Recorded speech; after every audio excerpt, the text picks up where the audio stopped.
It's the middle of July. It's feckin' freezing. 17 degrees in the water, maybe a bit warmer on the bottom. And we are out looking for crayfish.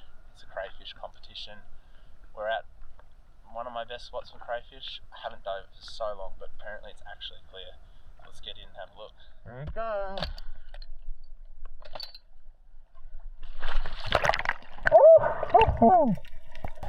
So that super masculine squeal that you just heard was from that first shoot of cold water going right up my wetsuit, right up my clacker. And as you can see, it's pretty filthy on the bottom here. I don't think our chances of finding any crayfish are very good. Unfortunately, that clear water had just disappeared pretty much as soon as we got in. So let's flash back a week earlier. We had much clearer water and got some really nice fish. My reef hold's so crappy. Oh, same. So here I am diving on some really awesome structure. It's actually my first time diving here, and I'm just trying to be as quiet as possible, just creep along the bottom. The brim are acting really chilled, which if you've watched any of Tim McDonald's videos isn't a good sign for Mulloway. I just sit here behind this school of surgeonfish and this jewfish just comes right in on me.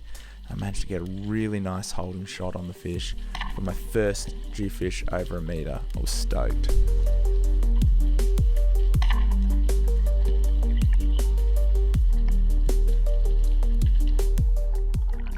And look who makes an appearance here. It's my old mate Joe.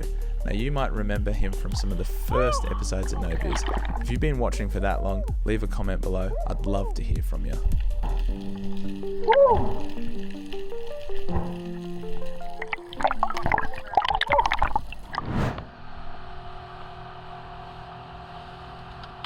Going for another dive. Yeah.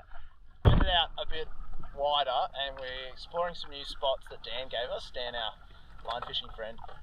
Unfortunately, they are in the way of the shipping boats, so... Yeah, we weren't talking about leaving, but Alex reckons it's good, so probably have a look, but we've got to wait for this boat to pass. Alright, so we've got the mermaid line out the back now. The boys are seeing quite a few snapper, so see how we go. And that life jacket's finally been put to use as a bit of a float on the mermaid line. Gonna burley with some prawn head, and it's good. Should be nice dives on some new ground.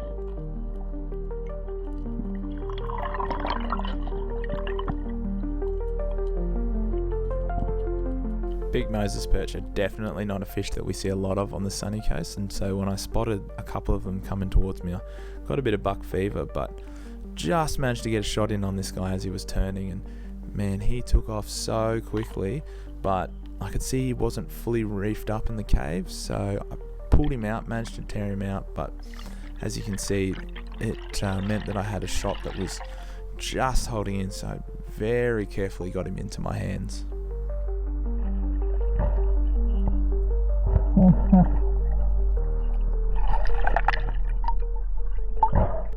First drop on a new spot. We came out, sounded it. A friend of mine gave me the mark actually. Not something that happens very often at all, if ever. Good mate of mine, Dan, great fisherman, gave me this mark to check out, so it'll be pretty cool to show him some of the footage. Amazing structure here. We had to sound around a bit and try a few different spots, but really cool structure, and yeah, got a nice, probably my PV for the Sunshine Coast, Moses perch. This dive really reminded me of targeting coral trout, where they'll come in, they'll look straight at you, and you're waiting for them to turn. And quite often when they turn, they'll shoot away really fast like that one did. So you really want to just wait, and when they slow down, that's when you take the shot. And managed to get another nice Moses perch.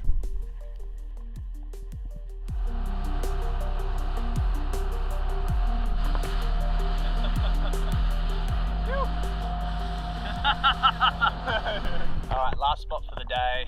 Spot we found last year. Heaps of crays. We're pretty lucky, there's a lot of people fishing out here. We managed to just get our own little spot. See in the water. Okay, so the real problem on this spot is that there is just too much fish, and we're actually trying to look through them and see crayfish feelers. It's right under the anchor rope here.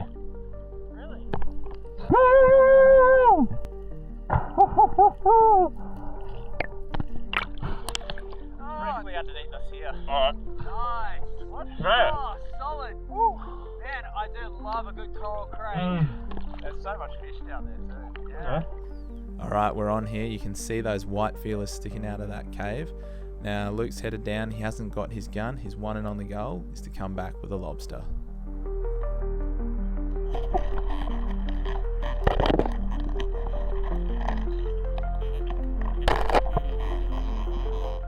These are actually two different species of crayfish which have been pulled out of the same hole. Absolutely froth it when that happens.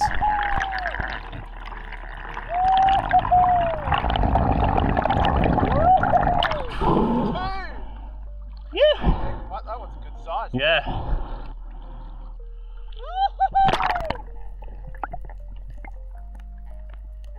Oh man. That's sick.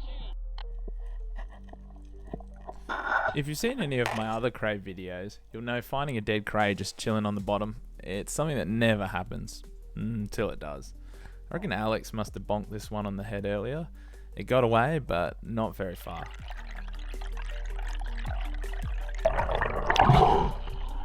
He'd already killed this one. It was just on the floor. Oh wow.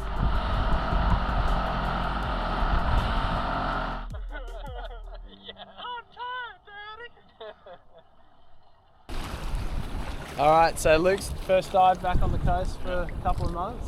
Yeah. Spots? Yeah. It was good. Oh no. And the goal was to get some crays, and we did that. And we also done a bit of exploring at the start of the day, found some nice reef fish. All in all, pretty good, I think, considering the conditions. A lot of the spots were super dirty. Found some good viz. Found the fish. My little boy is growing up. It's taken us some time. But in third, we've got Alex and Pete.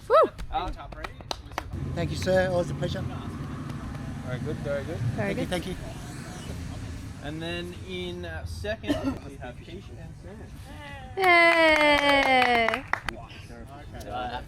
And coming in first with, if I can do some quick maths, we're going to say about 1,800 grams of cray.